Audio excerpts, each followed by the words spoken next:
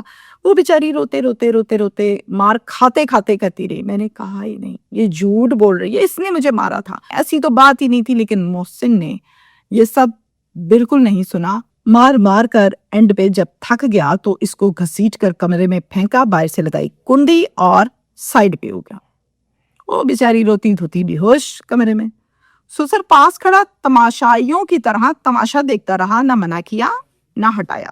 26 کو مار پڑی تھی, اگلا دن آ گیا 27 کا, پوری رات وہ کمرے میں بے ہوش ہے. 27 ہو گئی, نہ روٹی نہ پانی, نہ کسی نے کنڈی کھولی, نہ پوچھا کہ اندر زندہ بھی ہے یا نہیں.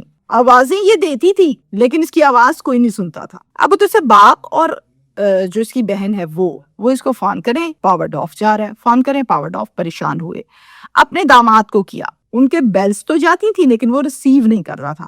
پریشانی اور بڑی. فوراً سے بیٹی کے گھر آ گئے. تاریخ 28 جنوری. بیٹی کے جب گھر آئے, آ کے دیکھا گھر خالی پڑا ہے, ظاہر ہے محسن کام پر تھا, سسر کام پر تھا, گھر پر صرف عائشہ تھی اور اس کو تو مار کے کمرے میں بند کیا ہوا تھا, باہر سے کنڈی تھی.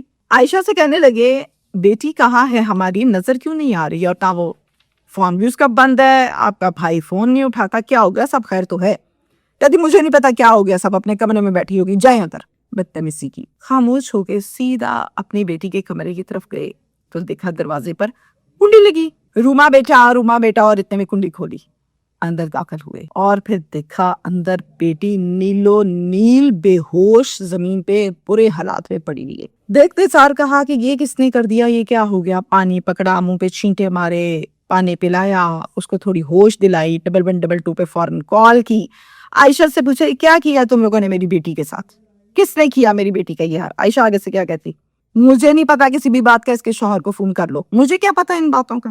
اتنے میں 112 کا سٹاف آیا اور فوراً سے اس کو ہاسپٹل شفٹ کیا گیا. ہاسپٹل جا کر پہلے تو فرسٹ ایڈ دی گئی اور پھر ڈاکٹرز نے چیک اپ کیا اور پھر بتایا کہ ان کی جو پریگننسی تھی وہ ضائع ہو چکی ہے. لیکن اللہ کا شکر ہے ان کی جان بچ گئی, جس طرح سے ان کے ساتھ مار پیٹ کی گئی. اس کے بعد ڈاکٹرز نے کہا کہ کچھ دیر کے بعد اس کی طبیعت ضرور سنبھلے گی, ہم نے ٹریٹمنٹ کر دی ہے, اور پھر جو بات کرنی ہے آپ کر لیں. باپ جو ہے وہ بیٹی کے ہوش میں آنے کا انتظار کرنے لگا اور پھر جیسے ہی اس کو ہوش آئی تو پوچھا کہ بیٹا کیا ہوا تھا. بیٹی نے بتایا کہ 2 دن ہو گئے مجھے ان لوگوں نے بند کیا ہوا ہے, مجھے مارتے ہیں, پیٹتے ہیں, جیس کے تانے دیتے ہیں, اور میں ترلے ڈالتی ہوں کہ میری تو سن لو, میری کوئی نہیں سنتا. سسر اور محسن دونوں کو اطلاع تو پہنچ چکی تھی یہ سارے اس قصے کی, وہ ہاسپٹل پہنچ گئے. باپ نے پوچھا کیا کیا میری بیٹی کے ساتھ تم لوگوں نے, تو آگے سے کہتا ہے ہم نے تو کچھ نہیں کیا, ایک تو تم لوگوں کا پورا خاندان ہی ڈرامے باز ہے, پتہ نہیں کیا کرتی رہی ہے, کہاں تھا اس کا دھیان, کیا کچھ تھا, اور اب ہمارے پہ الزام لگا دیا. ساتھ میں یہ بھی کہا کہ ہم نے کبھی اس کو تانا دیا ہی نہیں, ہمیں کیا پتا. اور پھر تھانہ گلیانہ میں روما نے اپنی مدعیت میں ایک پرچہ درج کروایا جس پر دفاع لگائی گئی 338A, اور اس میں 3 ملزمان کے نام لکھے گئے, شوہر محسن, سسر رفیق اور نند عائشہ.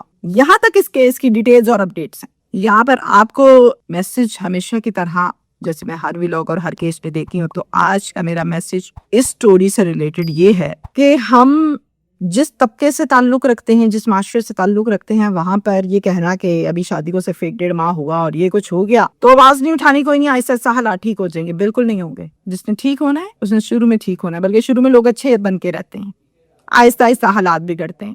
یہاں پر شروع میں مار پیٹ, کمرے میں بند, کنڈی, یعنی تابے داری پیری مریدی ہے بہن کی, تو کیا وہ ٹکنے دے گی؟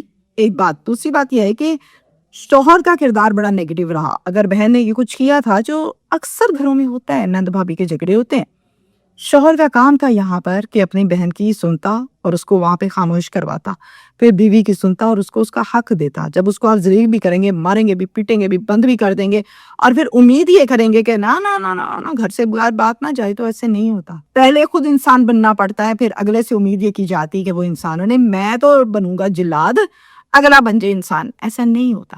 Thank you.